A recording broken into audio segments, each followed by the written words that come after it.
أعوذ بالله من الشيطان الرجيم بسم الله الرحمن الرحيم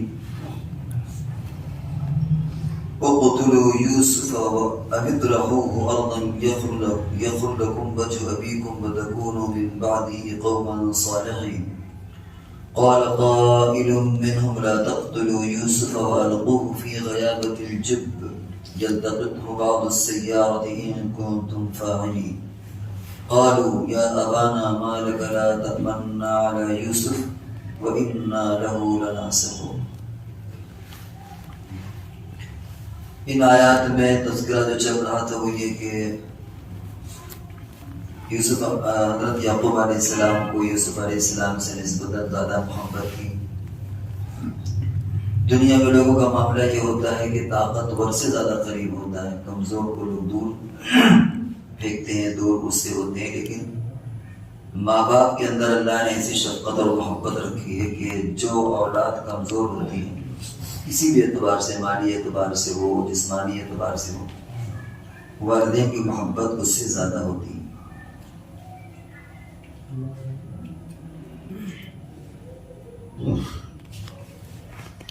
یہ بات بھی آئے گی اذ قالوا ليوسف واخوه احب الى ابينا، اس کا تذکرہ بھی ہو چکا۔ یوسف علیہ السلام کے بھائیوں نے کہا تھا کہ یہ ہم ابا کا زیادہ محبوب ہے، لہٰذا ان کو راستے سے ہٹا دیا جائے تاکہ محبت خالص ہو جائے۔ اس سے ایک اور معلوم ہے کہ کبھی بھی کسی جائز چیز کے حصول کے لیے ناجائز کو ذریعہ اور طریقہ نہیں بنایا جاتا۔ ظاہر بات ہے کہ والدین کی محبت، بچے کے اندر یہ جذبہ ہونا کہ ماں باپ مجھے چاہیں، یہ ایک اچھا جذبہ ہے، جائز جذبہ ہے، لیکن اس کے لیے جو طریقہ انہوں نے اختیار کیا وہ طریقہ بہت غلط تھا کہ جس بیٹے سے زیادہ محبت ہے اس کو ہی راستے سے ہٹا دیا جائے۔ تو اس سے ایک چیز معلوم ہوئی کہ کوئی بھی جائز کام ہو اس کے حصول کے لیے ناجائز کام کا ارتکاب نہیں ہوا۔ کوئی آدمی غریبوں کی خدمت کرتا ہے لیکن وہ لوگوں سے، مالداروں سے چھین کر کے پیسہ غریبوں کو دے، اس کو حق نہیں۔ مالداروں کی خدمت کرنا بہت اچھا جذبہ ہے، لیکن اس کے لیے ناجائز چیز کا استعمال درست نہیں ہوگا کہ آدمی کسی سے زبردستی پیسہ دے اور اس کو دے۔ مشورہ یہ ہوا بھائیوں میں کہ اقتلوا یوسف او اطرحوه ارضا، کہ یوسف کو قتل کر دو یا ایسی زمین میں، کسی زمین میں ان کو چھوڑ دو دور دراز میں، تاکہ تمہارے ابا کی محبت تمہارے لیے خالص ہو جائے اور پھر تم اس کے بعد نیک بن جانا۔ وَتَكُونُوا مِن بَعْدِهِ قَوْمًا صَالِحِينَ، آپس میں مشورہ کیا کہ بعد میں توبہ کرنے کے بعد۔ شیطان کا ایک بہت بڑا ہتھ کنڈا ہوتا ہے کہ وہ لوگوں سے گناہ کراتا ہے، اور جس وقت گناہ کراتا ہے اس وقت وہ یہ ذہن میں ڈال دیتا ہے کہ گھبرانے کی ضرورت نہیں ہے، اللہ تبارک و تعالیٰ بہت غفار ہے، ستار ہے، رحیم ہے، کریم ہے، اور اسے تو توبہ یہ بھی پسند ہے۔ حدیث میں تو آتا ہے کہ اگر لوگ گناہ نہ کریں اور اس کے بعد توبہ نہ کریں تو اللہ تعالیٰ کی ایسی مخلوق پیدا کریں گے جو کم سے کم غلطی کرے اور اللہ کے آگے اعتراف کرے۔ تو کبھی کبھی شیطان بہکاتا ہے کہ دیکھا اللہ کو تو اتنی محبت ہے، یہ اس نے غلط فہمی پیدا کر دی۔ حالانکہ توبہ کا مطلب یہ ہوتا ہے کہ نہ چاہتے ہوئے بھی کسی سے گناہ ہو جائے، نفس کے تقاضے سے، کسی اور وجہ سے، حالانکہ وہ اندر سے راضی نہیں تھا، کوڑ رہا تھا، لیکن گناہ ہو گیا، اب وہ اللہ کے آگے توبہ کرے۔ اس لیے گناہ کرنا کہ ہم بعد میں توبہ کر لیں گے، یہ در حقیقت توبہ ہی نہیں۔ توبہ کی شرائط میں یہ بات شامل ہو کہ جس وقت وہ توبہ کر رہا ہے اس وقت گناہ کو چھوڑ چکا ہو اور شرمندگی بھی ہو، اس کا دل ٹوٹا ہوا ہو، شرمندگی ہو سے، اور آئندہ نہ کرنے کا عزم ہو، یہ توبہ کی حقیقت میں داخل ہے۔ اب ظاہر بات ہے کہ ایسا گناہ وہ کرنا ہے کہ ہم اس گناہ کی کر لیں اس کے بعد توبہ کر لیں گے، تو وہ توبہ کیا ہوئی؟ وہ تو پہلے سے پری پلان گناہ ہوا۔ گناہ پری پلان نہیں کیا جاتا کہ پری پلان کر کے پھر اس نیت سے کہ ہم توبہ کا دروازہ کھلا ہوا ہے توبہ کرنے کے، یہ بہت سنگین معاملہ ہو جاتا ہے۔ ہاں گناہ ہو جائے پھر توبہ کر لے، اللہ تعالیٰ معاف کر دے۔ کبھی کبھی ایسا بھی ہوتا ہے کہ انسان نے گناہ کیا اور گناہ کرتا جا رہا، اسے معلوم ہے کہ توبہ یہ کیا ہوتا ہے. جب انسان کے اندر کچھ نہ کچھ ایمان ہوتا ہے تو اس کے ضمیر اس کی چٹکیاں لیتا ہے، ضمیر اس کو ملامت کرتا ہے. اچھی بات ہے، یہ اچھا جذبہ ہے. لیکن ایک ہوتا ہے گناہ ہو جائے پھر ضمیر ملامت کرے، توبہ کرنے اچھی بات ہے. اور ایک یہ کہ منصوبے کے تحت میں آدمی بد کے گناہ کر رہا ہے، پھر یہ چیز مناسب نہیں. لیکن اللہ تبارک و تعالیٰ ایسی توبہ کی بھی قبول کرنے پر قادر ہے. ایسا نہیں کہ وہ بالکل اب اس کے لیے دروازہ بند ہو گیا کہ نہیں صاحب اب تو تمہارے لیے دروازہ ختم ہو گیا، ایسا نہیں. پلان بھی اگر کسی نے اللہ نہ کرے گناہ کر لیا تب بھی اللہ کیا دروازہ کھلا ہوا. چنانچہ جو بھائی ہیں انہوں نے جو بھی حضرت یوسف علیہ السلام کے خلاف پلاننگ کی اور گناہ کیا، لیکن اللہ نے ان کی بھی توبہ قبول کی. یوسف علیہ السلام نے بھی معاف کیا، اللہ نے بھی توبہ قبول کی. یہ درجہ ایک بیچ بیچ کا درجہ ہوتا ہے.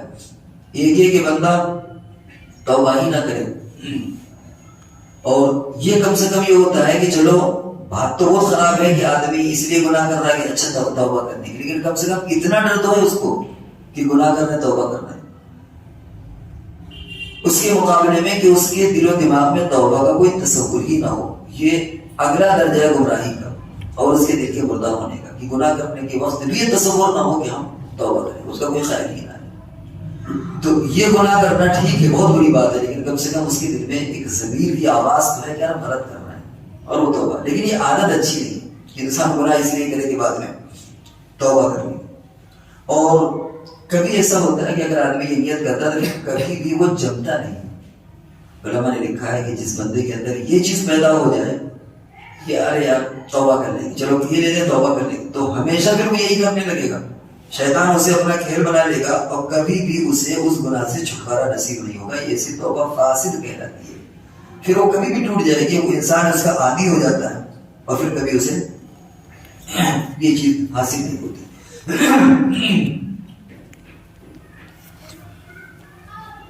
بہرحال یہاں ان حضرات نے بات کہی کہ تاکہ تم بعد میں نیک بن جاؤ، اور یوسف علیہ السلام کے ساتھ یہ کام ہم انجام دے دیں گے، اس کے بعد کیا کریں گے کہ ہم لوگ نیک بن جائیں گے. قال قائل منهم، ان میں سے ایک کہنے والے نے کہا کہ بھائی لا تقتلوا یوسف، یوسف علیہ السلام کو قتل نہ کرو. مفسرین نے لکھا ہے کہ یہ کون، یا تو ان کا بڑا بیٹا حضرت یعقوب علیہ السلام کا یہودا جس کا نام تھا، اور بعض لوگ کہتے کوئی اور بھائی تھے. بہرحال اس کے اندر ابھی ضمیر زندہ تھا، محبت بہرحال باقی تھی، اور اپنوں کا خون کبھی کبھی جوش مارتا ہے، بہرحال محبت پیدا ہوتی. اس نے کہا ایسا کرو کہ تمہارا مقصد کیا ہے؟ مقصد یہ کہ ابا کی محبت حاصل کرنا، اس کے لیے قتل کرنا ضروری تو نہیں ہے. اس کو ایسا بھی تو کر سکتے ہیں کسی کو بیچ دیں، کہیں دور دراز سے چھوڑ آئیں تاکہ اس کی جان بھی محفوظ رہے اور تمہارا مقصد بھی حاصل ہو جائے. انہوں نے یہ مشورہ دیا. ایک چیز اور معلوم ہے اس کے ذمے میں کہ کبھی کبھی جب شیطان یہ وسوسہ ڈالتا ہے کہ تم گناہ کر لو پھر توبہ کر لو، تو اس سے ایک چیز اور معلوم ہوئی کہ جو انسان بدنیت ہوتا ہے وہ بدخواہ بھی ہوتا ہے، اس کے اندر بدخواہی بھی ہوتی ہے. اگر اس کے اندر بدنیتی ہے تو بدخواہی بھی ہوتی ہے. وَأَلْقُوهُ فِي غَيَابَتِ الْجُبِّ، اور ان کو تم کنویں میں ڈال دو، کوئی گمنام کنواں ہو، یلتقط ہو، ایسا بھی نہ کنواں ہو جس میں پانی ہو. گمنام سے مراد یہ کہ لوگ اس کو زیادہ استعمال نہ کرتے ہوں، یعنی اس میں پانی وغیرہ نہ ہو. پرانے زمانے میں لوگ بڑے بڑے کنویں بناتے تھے، بلکہ اس میں سیڑھیاں بھی لگاتے تھے، اور کبھی کبھی لوہے کی سیڑھی اور کبھی کبھی اینٹ کی سیڑھی بناتے تھے اور نیچے تک چلے جاتے تھے، بالٹیاں بھر کے لے آتے تھے. اس طرح کے آج بھی ہندوستان میں بھی اس طرح کے کنویں موجود ہیں، چوڑے ہوتے ہو. پھر کسی میں پانی رہتا تھا، کسی میں پانی نہیں رہتا تھا. تو یہاں منشا ہے کہ ایسا کنواں ہو جس میں پانی نہ ہو، یا ہو تو اتنا پانی ہو کہ کم سے کم اس میں ڈوبے نہ، کھڑا ہو جائے اس میں. یا تخت ہو بعض سیارہ، تاکہ بعض مسافر آئیں گے، وہ مسافروں کو تو معلوم نہیں ہوتا کہ کنویں میں پانی ہے کہ نہیں. وہ تو جب دیکھیں گے کہ کنویں میں پانی ہے کہ نہیں تو دیکھیں گے اس میں تو لڑکا بیٹھا ہو. کیونکہ جب بھی آدمی کوئی چیز برتن ڈالے گا، بالٹی ڈالے گا، ڈور ڈالے گا، تو پہلے جھانک کر کے تو دیکھے گا پانی ہے کہ نہیں. اب جب دیکھے گا وہ تو، لیکن وہ بیچارہ اوپر نہیں آ سکتا کہ نہ کوئی سیڑھی ہے نہ کچھ ہے، وہ نہیں آ سکتا، لیکن دیکھنے والا دیکھ لے گا.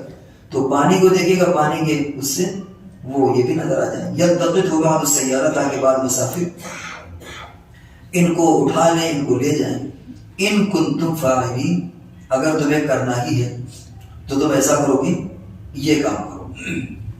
قالوا یا ابانا ما لک لا تأمنا علی یوسف وانا له لناصحون، انہوں نے کہا کہ ہمارے ابا آپ کو کیا ہو گیا کہ آپ کو ہمارے پر بھروسہ نہیں، اطمینان نہیں یوسف کے مقابلے یوسف پر کہ ہم اسے اگر لے جائیں کہیں باہر کھیلنے کودنے کے لیے تو آپ کو ہمارے پر اطمینان نہیں، حالانکہ ہم اس کے خیر خواہ، آپ مطمئن رہیں، ڈرے نہیں آپ۔